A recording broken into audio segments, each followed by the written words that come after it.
નમસ્કાર દર્શક મિત્રો, હું છું રૂપલ લુણીચિયા. સંપૂર્ણ ન્યૂઝમાં આપનું સ્વાગત છે. બનાસકાંઠાના ધાનેરા ખાતે યાંત્રિક ભવનમાં ભારતીય જનતા પાર્ટી દ્વારા વિકાસ સંકલ્પ સભાનું આયોજન કરવામાં આવ્યું હતું. જિલ્લા ભાજપ અધ્યક્ષ કીર્તિસિંહ વાઘેલા અને જિલ્લા પ્રભારી ધવલભાઈ દવેના અધ્યક્ષસ્થાને યોજાયેલી આ સભાની શરૂઆત દીપ પ્રાગટ્યથી કરવામાં આવી હતી. ત્યારબાદ આગેવાનોનું ખેસથી સ્વાગત અને સન્માન કરવામાં આવ્યું હતું. સભાને સંબોધતા જિલ્લા ભાજપ અધ્યક્ષ કીર્તિસિંહ વાઘેલાએ જણાવ્યું હતું કે બહેનો અને કાર્યકર્તાઓની વિશાળ ઉપસ્થિતિથી સ્પષ્ટ થાય છે કે ધાનેરાની જનતાએ આ વખતે ભાજપને પ્રચંડ બહુમતીથી જીતાડવાનો સંકલ્પ કર્યો છે.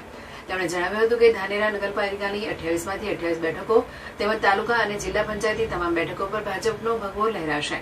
તેમણે 2017ના પૂર દરમિયાન થયેલા નુકસાનનો ઉલ્લેખ કરતા જણાવ્યું હતું કે તે સમયે તત્કાલીન મુખ્યમંત્રી વિજય રૂપાણી સમગ્ર કેબિનેટ સાથે બનાસકાંઠામાં રહી કામગીરી સંભાળી હતી.